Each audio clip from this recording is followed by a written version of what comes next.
Ministro, muchísimas gracias por la gentileza de estar acá.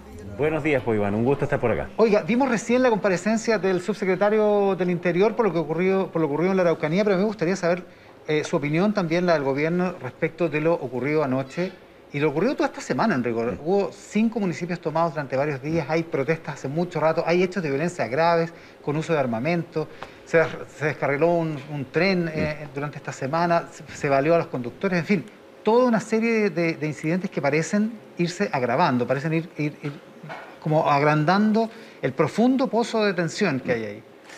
Bueno, yo para no repetir lo mismo que dijo el subsecretario, que creo que estuvo extraordinariamente bien en primero clarificar que los hechos de violencia son inaceptables, vengan de donde vengan. Y esto nos lleva a esta reflexión sobre por qué es indispensable la paz social y quién tiene que hacerse cargo de esa paz social. Cuando hay una pasividad, por ejemplo, en tomas, que nunca las tomas pueden ser pacíficas. Una cosa es que no se hagan agarrando a palos a alguien, pero una toma, por definición, es un hecho, una acción que se impone por la fuerza y, por tanto, es una medida también antijurídica. Y quien tiene que recuperar esa juridicidad de los hechos es la policía. Por eso es que en la democracia... ¿Pero quién fue pasivo en este caso? No, por ejemplo, las tomas de las municipalidades. Es que en el caso de las municipalidades, el problema es que para poder desalojar, como son entes autónomos, tiene que permitirlo y solicitarlo la misma municipalidad. Y luego entonces se hace un procedimiento que tiene que ver con la intendencia, la gobernación y, por supuesto, Carabineros. ¿Entonces la pasividad corrió por parte de los alcaldes? Bueno, y el ministro de Interior, cuando fue el día de ayer, fue para allá, dijo, bueno, hay municipios que están tomados y necesitamos que los alcaldes nos soliciten el desalojo para poder proceder. Entonces, hay ciertas reglas. Entonces, yo lo que quería decir con eso es que cuando los carabineros, cuando la fuerza pública es la que tiene como obligación restituir el imperio del derecho, no puede actuar, entonces comienza a presentarse esta idea de autotutela. Y cuando eso ocurre, entonces se derrumba completamente lo que significa el Estado de Derecho. No es posible aceptar la violencia que toma municipalidades, que las incendia, que las quema, que corta caminos, que descarrila trenes, así como tampoco que haya una violencia de autotutela, de diciendo yo me tomo la justicia por mi propia mano. Simplemente eso no es posible, tiene que imperar el derecho, tiene que imperar el orden público y quien tiene monopolio del uso de la fuerza es el Estado. Es Carabineros de Chile, son las policías y no las propias personas. Ministro, Patricia Pulitzer decía en el bloque anterior del programa que está circulando un audio que ella no alcanzó a verificar si es cierto o no, donde un civil como que le pide autorización a un carabinero para ir a hacer el desalojo, y el carabinero le dice que no le puede dar autorización, una respuesta perfectamente sensata, aparentemente, salvo que es una alerta para Carabineros de que esto iba a ocurrir.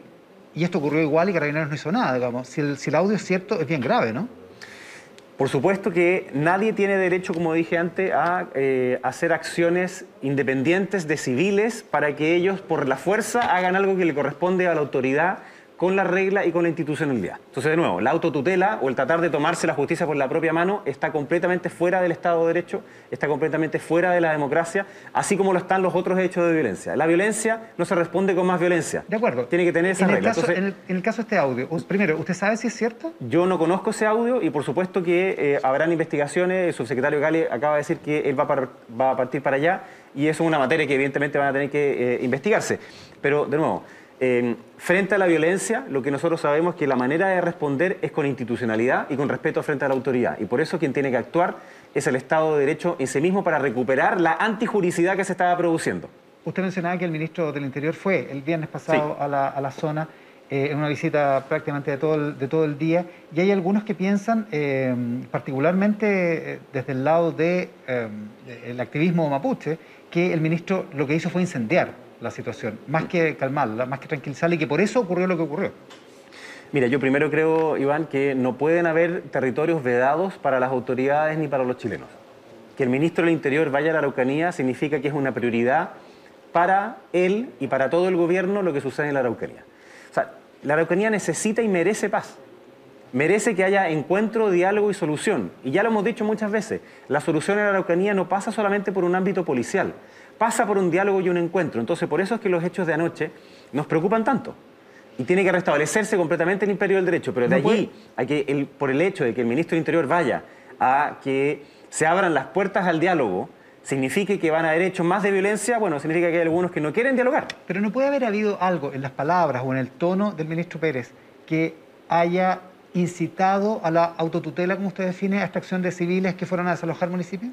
En ningún caso. Yo veo que ninguna de las palabras del ministro del Interior hayan ni incitado aquello, porque eso es completamente inaceptable, como digo, en un Estado de Derecho, así como tampoco que algunos pretendan justificar mayor violencia, como la quema de municipalidades o la destrucción de las mismas, porque haya ido el ministro del Interior.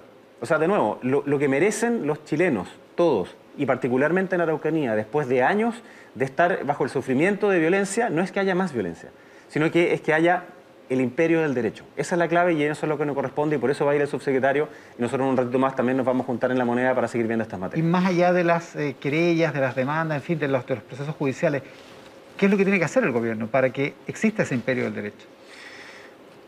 El presidente había propuesto este plan Araucanía, que tiene que ver de nuevo con mirarlo no solamente desde la perspectiva, llamémoslo así, jurídica, policial, sino que también es de desarrollo, también es de el reconocimiento de los pueblos originarios. O sea, es una agenda gigantesca, pero cuando lo que prima es la violencia o el radicalismo, es imposible avanzar en aquella materia. Entonces, para que el imperio del derecho sea el que gane, las policías tienen que actuar de acuerdo a las reglas, a las normas, a las instituciones.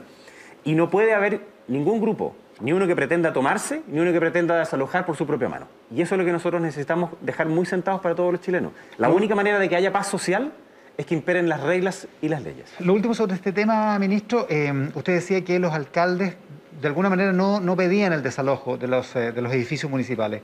Y hay algunos alcaldes que hoy comentan, me parece que está la tercera, que ni el gobernador ni el intendente de la zona los llamó, que los llamaron desde Santiago como sorprendidos de que el municipio estuviera tomado, en fin, de que hay una desconexión entre el gobierno central y los municipios y que eso fue lo que en parte provocó este problema. Si hay esa descoordinación, la desconozco en este minuto, vamos obviamente a investigarlo en particular y yo estoy completamente abierto además a poder desarrollar esas comunicaciones de la mejor manera posible. La relación obviamente con los intendentes, con las gobernaciones depende del Ministerio del Interior, pero por supuesto que es muy importante que si es que ocurran estos hechos, nosotros seamos alertados rápidamente y tener conversaciones con los mismos alcaldes. Yo entiendo que algunos de los alcaldes hayan querido quizás esperar a que esto se resolviera en sí mismo, ¿no? Que las personas salieran. Pero cuando siguen ocurriendo estos hechos de violencia, cuando se toman las municipalidades o se queman, ¿a quién se perjudica? No se perjudica al Estado de Chile. Se perjudica particularmente a las personas de esas comunas. O sea, las víctimas son las personas de Ercilla, son las personas de Curacautín, que no pueden acceder a los bienes básicos o servicios que entregan los propios municipios. Entonces ahí es donde, como yo decía, se tiene que restablecer el imperio del derecho, no a través de las fuerzas de civiles, porque eso es inaceptable y eso está fuera de lo que ocurre en una democracia. ¿El gobierno descarta algún tipo de diálogo para solucionar el problema que parece originar toda esta ola, que es el de la huelga de hambre de los comuneros mapuches, algunos de ellos condenados y otros en prisión preventiva? El gobierno siempre va a estar abierto al diálogo, eso lo ha dicho el presidente, incluyendo con esas personas. Lo ha dicho el propio ministro Pérez y por supuesto que eso es una materia que ellos están resolviendo. Ministro, ayer entrevistamos al presidente de la República y por las cosas del tiempo uno no alcanza a preguntar todo lo que quiere, digamos, pero hay una cosa que me quedó pendiente y que hoy la señala el director del Instituto Nacional de Derechos Humanos, Sergio Mico. ¿Por qué el presidente no habló del tema de derechos humanos? ¿Por qué no habló de las víctimas de violaciones a los derechos humanos que ocurrieron después del 18 de octubre en la cuenta pública del viernes? El presidente hizo una reflexión muy profunda. En dos partes dijo que habíamos llegado tarde, que se habían cometido errores, que estábamos viviendo problemas de violencia, dijo sobre cómo las instituciones en sí mismas pueden estar frágiles y pueden dar paso, por ejemplo, a un populismo y que en los próximos 20 meses, de alguna manera, nos jugamos los próximos 20 años. Y dentro de ese análisis sí está la importancia de proteger los derechos humanos. Ahora, no hizo, claro, un análisis específico sobre justo la materia de los días que le sucedieron al 18 de octubre, porque el presidente se refirió muchas veces a esa materia. Y el compromiso en materia de derechos humanos de este gobierno es especialmente fuerte. O sea, nunca, jamás se justifican las violaciones de los derechos humanos ni del pasado, ni del presente, ni del futuro. Ya. O sea, no tendría que haber habido por lo menos, un reconocimiento, un saludo, un homenaje, una pedida de perdón a nombre del Estado o algo así para las víctimas? Lo que pasa, tú sabes, Iván, que las cuentas públicas tienen tiempos acotados, entonces la cuenta como las en sí entrevistas, misma, digamos, tienen tiempo efectivamente, acotado. como las entrevistas tienen tiempo acotado, entonces el foco quiso estar puesto en el momento que estamos viviendo, en los dolores, en los sentires de las personas, particularmente en la pandemia, y que la única manera de salir de la pandemia juntos es juntos, y la única manera de poder recuperarnos también es juntos. Entonces la presentación del plan sobre el paso a paso nos cuidamos, que tiene que ver con la pandemia, así como también la responsabilidad en cómo nos recuperamos, fue el eje central de las propuestas, pero también lo que ha significado Chile durante los últimos 30 años. Sí, ese es el punto. Es un país que hemos construido juntos. Entonces, cuando él decía, una casa dividida no prevalece y un país dividido simplemente no progresa, se trata también de hacer un llamado a la unidad, de hacer un llamado a reconocer con humildad nuestros errores, aquellas cosas que hemos hecho mal, y obviamente esas son materias que están en investigación. Entonces, el presidente ya se ha manifestado con respecto a ella y el compromiso con los derechos humanos del gobierno es, por supuesto, fuertísimo. Ministro, hablemos de uno de los temas de la semana, que es el tema de pensiones, tomando en consideración que se inició el periodo de solicitud, digamos, del retiro del 10%. El presidente da la impresión de que lo hace en la cuenta pública, y ayer también en la entrevista que le dio a Tele 13, deja el tema de pensiones situado donde exactamente está desde hace meses, que es en el proyecto de reforma que envió el gobierno hace un tiempo y que se aprobó en la Cámara de Diputados en el primer trámite. Pero las cosas han cambiado mucho. De hecho, se hizo una reforma constitucional y la gente está sacando el 10% de sus fondos. ¿No parece sensato reevaluar la reforma de pensiones de la manera en que el gobierno la ha planteado? Mira, con respecto al retiro mismo del porcentaje, digamos, de los fondos previsionales, el presidente fue muy claro. Eso ya es una ley y lo que nos hemos abocado nosotros es en que esto se haga de manera segura tanto en términos sanitarios, así como también en materia de seguridad pública, y ahí el subsecretario del Trabajo de Previsión Social ha estado especialmente muy activo en que esto así suceda. Pero obviamente el problema de fondo es la reforma a las pensiones. Y el gobierno llegó a un acuerdo en la Cámara de Diputados. O sea, llegó a un acuerdo con la oposición al respecto. A mí me tocó votar eso. Claro. Que significó aumentar un 50% de las pensiones básicas solidarias, que significa también aumentar en 6 puntos la cotización de manera de mejorar las pensiones. Y después de eso, después de esa aprobación del primer trámite, pasó esto. Y lo que le quería decir de eso, eso me refiero. Es que el gobierno dijo que iban a ser 6 puntos, y esos 6 puntos iban a ir todos a la cuenta individual. Y la oposición dijo no, 3 y 3. Y con eso aprobamos en la Cámara de Diputados y pasó al Senado. Entonces yo creo que hay una cosa que cambió, que puede ser un poco paradójica para las personas de centro-izquierda. Ellos lo que hicieron con la aprobación de la reforma constitucional para el retiro del 10% es fortalecer la idea de que esos 6 puntos de mayor cotización vayan a las cuentas individuales. No al fondo colectivo, como es lo que estaban pidiendo. Porque reconocen que la plata... Porque están reconociendo que es de ellos y que entonces no solamente el 10%, sino que el 90% restante también es de ellos. Y entonces, con respecto a la reforma de pensiones, llamémoslo así, culturalmente, lo que ellos se instalaron es que esa nueva cotización también tiene que ir a una cuenta individual. Y nosotros como gobierno estamos diciendo que habíamos llegado a un acuerdo y estábamos disponibles a que fuera 3 puntos a la cuenta individual y 3 puntos a un fondo solidario, de manera de subir inmediatamente las pensiones de las personas que tienen pensiones bajísimas y que son miserables. ¿Qué? ¿Entonces va a retroceder el gobierno? No. ¿A que los 6 puntos sean para la cuenta individual? No va a retroceder en nada. Nosotros seguimos con nuestra propuesta y entendemos que pese a que la oposición retrocedió en su posición, porque antes ellos decían que querían que fuera el 6% y ahora, como han ratificado culturalmente que quieren que en el fondo las personas lo tengan en sus cuentas individuales, nosotros mantenemos nuestra posición.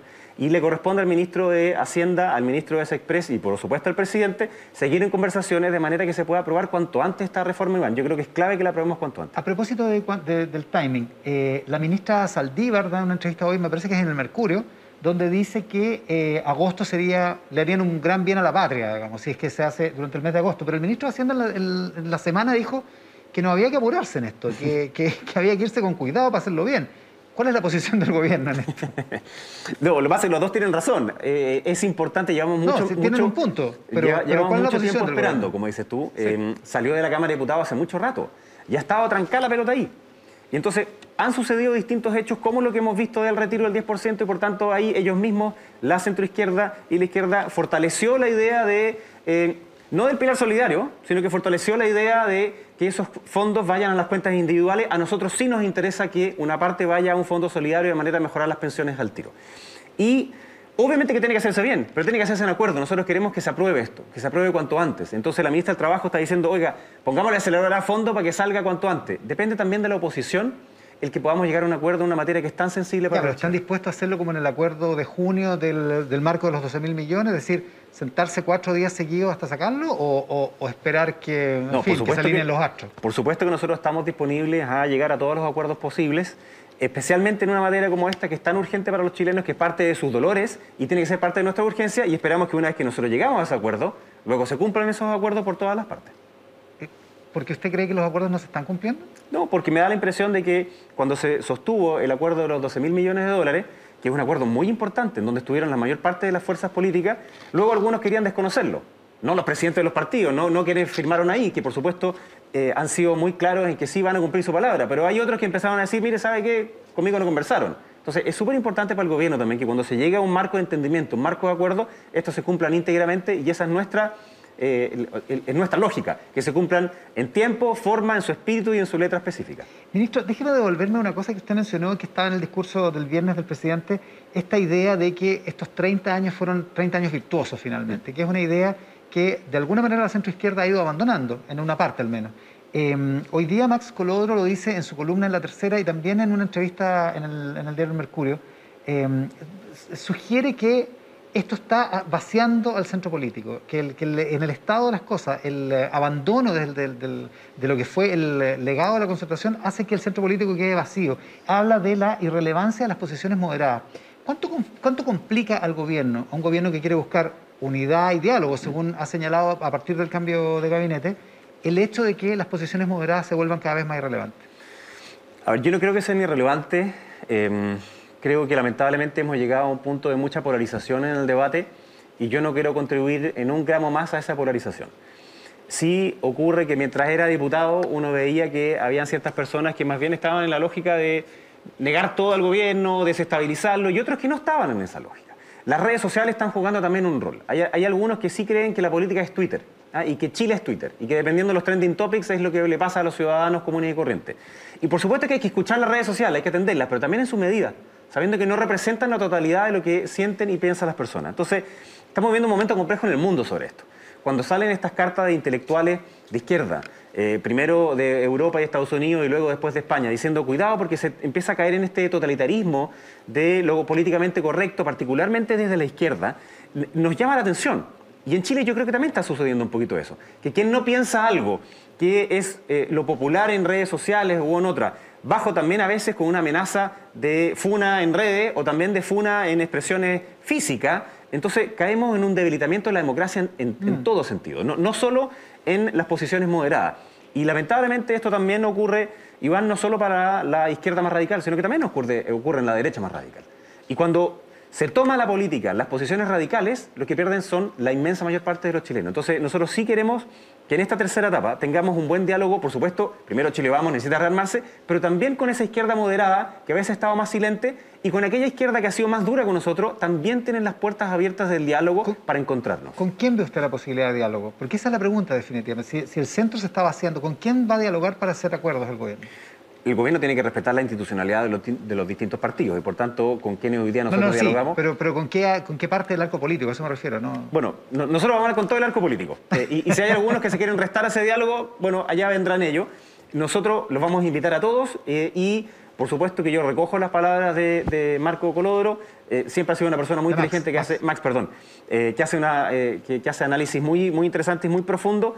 Y nos preocupa, y a mí especialmente me preocupa el tema de cómo sacamos esa polarización gigantesca, esa interpretación que hacen personas que son más politizadas de uno y otro lado sobre lo que piensan los otros.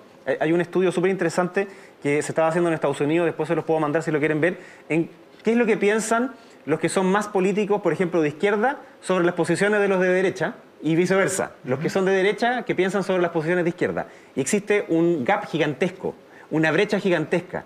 Mientras esa brecha se agranda más, menos diálogo hay. Y si hay menos diálogo, menos posibilidad de avanzar juntos. Ya, eso es un dilema para este nuevo gabinete y para el gobierno de aquí a los próximos 19 meses y algo. Creo que es un dilema nacional, digamos, pero por supuesto que es un desafío que nosotros tenemos que enfrentar en los próximos meses. Claro, me refiero a que para la acción política es un dilema. Pero el otro dilema es que un gobierno que tiene un presidente que tiene un 12% de aprobación según la cadena de la semana pasada, o de principios de esta semana, que está perdiendo el cariño de su propio sector, también tiene un dilema entre dialogar para conseguir unidad, para hacer fructífera la acción política y, por otra parte, recuperar su base, digamos. ¿Cómo camina? Porque la verdad es que son medio incompatibles esos dos caminos. Bueno, es obvio que, o sea, más que la evaluación, digamos, de popularidad, llamémoslo así, sino que el punto es cómo puedes llegar con tus mensajes de manera que la ciudadanía te escuche, abra todo su pensamiento y decir, ok, a ver, ¿qué es lo que quieren hacer? ¿Cuál es la propuesta? El presidente hizo una reflexión con humildad, en un tono distinto, en su relación con el Congreso, en su relación con la ciudadanía, pidiendo esas disculpas. Yo espero que cuando salga mañana la encuesta hayamos subido después en el mismo cambio de gabinete en esa aprobación, de manera ahí acercándonos a la opinión pública. ¿En qué sentido? De nuevo, en que las urgencias y los dolores de las personas sean nuestras urgencias. Entonces sí, es un desafío no solo mío, no solo del presidente, sino que de todo el gabinete, el que podamos recuperar nuevamente las urgencias y el sentir de las personas. Para mí ese es el tema. Entonces, más que la pura evaluación positiva, porque siempre va a haber gente que te va a hablar negativamente, ¿no?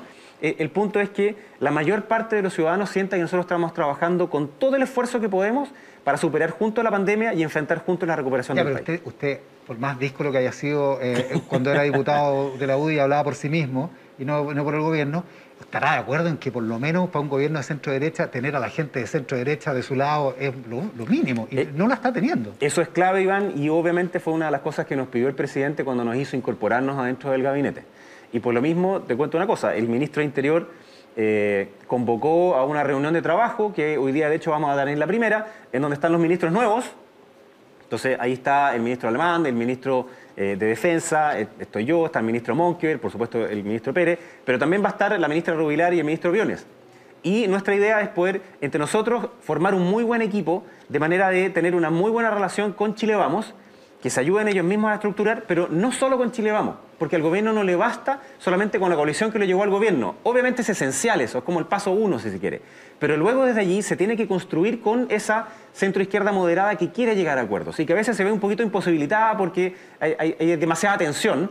Y nos interesa también abrir ese diálogo, como te decía, a esa izquierda que a veces ha sido mucho más dura con nosotros, porque siempre vamos a tener abiertos los puentes y caminos de diálogo. Oiga, espérese un poco. ¿Esta reunión la va a liderar el ministro Pérez? Sí. Como jefe de gabinete, digamos. Sí. Y es como una especie de comité político alternativo, ampliado. No es un comité político porque el comité político es con el presidente, es del presidente. Esta es una reunión, mesa de trabajo que hace el ministro de Interior de manera de nosotros poder coordinarnos y, por supuesto, también incorporar el análisis y la trayectoria que tienen los ministros Alamán, el ministro Desbordes, bueno, obviamente el mismo ministro Pérez y los demás que son parte del comité político. O sea, yo creo es para coordinarnos nosotros y ver cómo podemos, tal como tú decías, reconocer que en este tiempo, en los próximos 20 meses, que se juegan los próximos 20 años para Chile, necesitamos una coalición que también tenga un proyecto político súper claro. Lo último, ministro, usted decía que es fundamental volver a contar con que la gente tenga algún grado de sintonía o algún grado de credibilidad o que le sea creíble el mensaje del gobierno. La pregunta es, a partir del plan de subsidio al empleo, en fin, de recuperación de la economía, a partir del plan de clase media, del IFE ampliado, de los proyectos que se aprobaron esta semana y se promulgaron esta semana, de hecho, ¿por qué la gente ahora sí tendría que confiar en que la ayuda le va a llegar? Cuando efectivamente lo que muchos consideran es que la ayuda ha llegado tarde y mal. Bueno, y el propio presidente reconoció eso mismo, ¿no? Que pudo haber llegado tarde, mal y haber sido insuficiente, y por eso pidió esas disculpas, y nosotros hemos ido aprendiendo de esos errores. Entonces, por ejemplo, el propio bono de 500.000 pesos para la clase media se abrió anoche y ya a esta altura había más de 225.000 que ya han sido entregados. 260.000 decían en Hacienda. Pero eso fue justo antes de que entré. Así que qué bueno que ahora lo hayan actualizado todavía más. Por supuesto, esa misma página tiene problemas, no es igual que las otras que tenían toda la misma fuerza como para recibir la cantidad de solicitudes, pero sí nos interesa que vaya llegando. El otro proyecto que se aprobó facilita también el acceso al IFE. Entonces, claro, se tuvo que hacer distintos arreglos de manera que sea mucho más fácil la postulación, ahora con una declaración jurada de ingresos, etcétera. Ya, pero ¿por qué tendría que confiar? Porque ahora sí tendría que resultar. Porque aprendimos de nuestros errores y lo hemos ido reparando. Ministro, muchísimas gracias por la gentileza de estar esta mañana con nosotros. Muchas gracias, Iván.